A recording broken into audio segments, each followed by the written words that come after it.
മലപ്പുറം വളാഞ്ചേരിയിൽ ലഹരി കുത്തിവയ്ക്കാൻ ഉപയോഗിച്ച സിറിഞ്ച് പങ്കിട്ട 10 പേർക്ക് HIV ബാധ.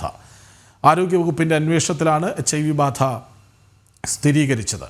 3 ഇതര സംസ്ഥാന തൊഴിലാളികൾക്കും 7 മലയാളികൾക്കുമാണ് രോഗം ബാധിച്ചത്. രാസലഹരി ഉപയോഗിക്കുന്നവരിൽ HIV പകരുന്നുവെന്ന കണ്ടെത്തൽ ഞെട്ടിപ്പിക്കുന്നതാണ്. വളാഞ്ചേരിയിൽ ആദ്യം HIV സ്ഥിരീകരിച്ചത് മലയാളിക്കാണ്. ഇതോടെ ഇയാളുടെ സംഘാംഗങ്ങളെ കൂടി പരിശോധിച്ചു. 2 മാസത്തിനിടയിൽ നടന്ന പരിശോധനയിലാണ് 10 പേർക്ക് HIV ബാധ സ്ഥിരീകരിച്ചത്.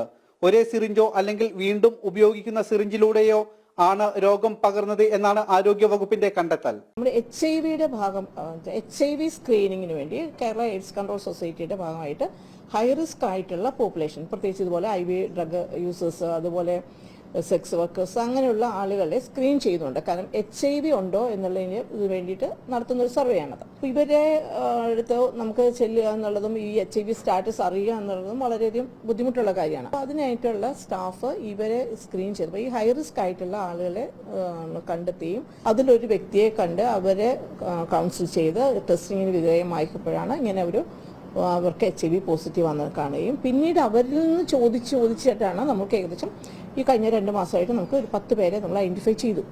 ഇതിപ്പോൾ നമ്മുടെ ജില്ലയിൽ തന്നെ മറ്റു സ്ഥലങ്ങളിലും ഉണ്ടാകാം. ഇപ്പോൾ വളാഞ്ചേരിയിലെ ആ ഒരു ഗ്രൂപ്പ് ഓഫ് ആളുകളിൽ നമ്മൾ കണ്ടു എന്നുള്ളത് മാത്രമേ ഉള്ളൂ.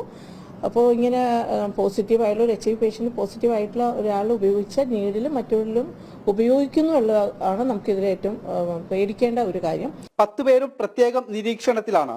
ജില്ലയിലെ മറ്റു ഭാഗങ്ങളിലും സിറിഞ്ച് പങ്കിടുന്നതിലൂടെ രോഗം ബാധിച്ചോ എന്നത് അന്വേഷിക്കുകയാണെന്നും DMO പറഞ്ഞു. അപ്പോൾ ഇതിന് വേണ്ടിയിട്ടുള്ള കാര്യങ്ങളെ പറ്റി അവയർനെസ് കൊടുക്കുക എന്നുള്ളതാണ് നമ്മുടെ പ്രധാനപ്പെട്ട ലക്ഷ്യം. അതിൻ്റെ ഒപ്പം തന്നെ HIV പോസിറ്റീവ് ആയിട്ടുള്ള ഒരാളെ കിട്ടിക്കഴിഞ്ഞാൽ നമുക്ക് HIV ആക്ട് വളരെ ശക്തമായിട്ടൊരു ആക്ട് ഉണ്ട് നമുക്ക്.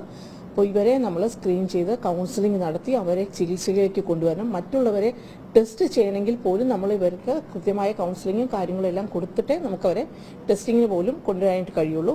രോഗം ബാധിച്ചവർ ഒരേ സൂചി ഉപയോഗിച്ചതിനോടൊപ്പം ഉപയോഗിച്ച സൂചിയിൽ വിതരണക്കാർ വീണ്ടും ലഹരി നിറച്ച് ഉപയോഗിക്കാൻ നൽകുന്നതും രോഗവ്യാപനത്തിന് കാരണമായിട്ടുണ്ട്. DMOയുടെ നേതൃത്വത്തിൽ പ്രത്യേകം യോഗം ചേരും. ഇവർക്ക് എവിടെ നിന്നാണ് ലഹരി ലഭിക്കുന്നത് എന്നത് അടക്കമുള്ള കാര്യങ്ങളിൽ അന്വേഷണം വേണം. ജനം, മലപ്പുറം.